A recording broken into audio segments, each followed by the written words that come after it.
दंडवत प्रणाम। जय श्री कृष्ण। सर्वज्ञ मिशन इस यूट्यूब चैनल में आप सभी का फिर से एक बार स्वागत है। आज के वीडियो में हम जिस विषय पर बात करेंगे वो है कर्म। एक बहुत बड़े विद्यालय में एक शिष्य अपने गुरुजी से पूछता है कि गुरुजी कृपया हमें बताइए कि कर्म क्या है। तो गुरुजी शिष्यों से कहते हैं कि कर्म को समझने के लिए मैं आपको एक कहानी सुनाता हूँ ताकि आपको समझ में आ जाए। तो जो कहानी गुरुजी ने अपने शिष्यों से कही वही कहानी मैं आपको आज सुनाने वाला हूँ। यदि एक कहानी आपको पसंद लगी तो वीडियो को लाइक करें। तो एक बहुत बड़े राज्य का राजा था। वो एक दिन अपने घोड़े पर सवार होकर राज्य का भ्रमण कर रहा था। फिर चारों तरफ भ्रमण करने के बाद वो एक दुकान के पास आकर रुकता है और मंत्री से कहता है कि मंत्री जी, क्यों मुझे ऐसा लग रहा है कि इस दुकानदार को मैं अभी की अभी फांसी की सज़ा सुना दूं। इसे मुझे मृत्युदंड देने की इच्छा हो रही है। और मंत्री जी इसका कारण राजा से पूछ पाते इसके पहले ही राजा आगे निकल गए। तो मंत्री इसका कारण पता करने के लिए अगली सुबह आम जनता का रूप लेकर उस दुकानदार के पास आते हैं। वैसे तो उस दुकानदार का चंदन की लकड़ी बेचने का व्यापार था और मंत्री जी उसे कहते हैं कि क्या भैया आपका व्यापार कैसा चल रहा है। वो कहता है कि मेरा तो बहुत ही बुरा हाल है। लोग मेरे दुकान पर आते हैं, लकड़ी को सूंघते हैं, उसकी बहुत प्रशंसा करते हैं, पर खरीदता कोई भी नहीं।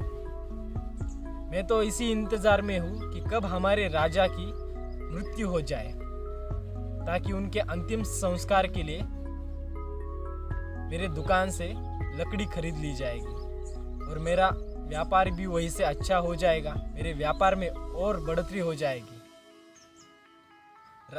उस मंत्री को सारी बात समझ में आती है कि यही एक नकारात्मक विचार है जो राजा के मन में ही नकारात्मक उत्पन्न हुए। वो मंत्री बहुत ही बुद्धिमान था। उसने सोचा कि क्यों ना मैं इस दुकानदार से थोड़ी बहुत लकड़ी खरीद लूं।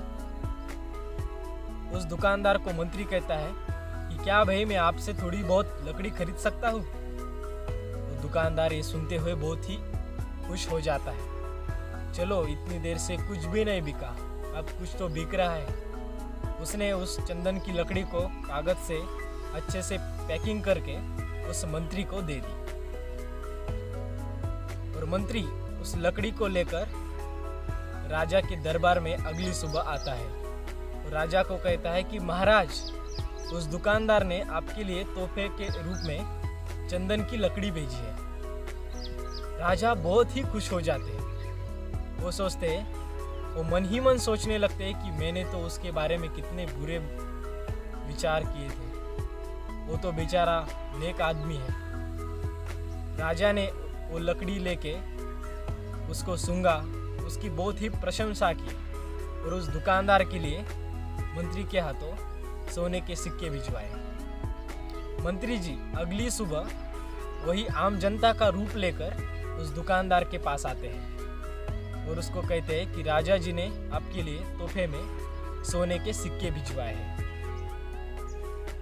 तो दुकानदार ही बहुत खुश हो जाता है और विचार करता है कि मैंने तो राजा के मरने के विचार किए थे। मैं तो कितना बुरा आदमी हूँ। हमारे राजा बहुत दयालु है। तो यहाँ पे कथा खत्म होती है और गुरुजी शिष्य से कहते हैं कि आप बताइए कि आपको इस कहानी से क्या समझ में आया। तो शिष्य कहता है कि गुरुजी, हमारे शब्द ही हमारे कर्म है। जो हम काम करते हैं वही हमारे कर्म है।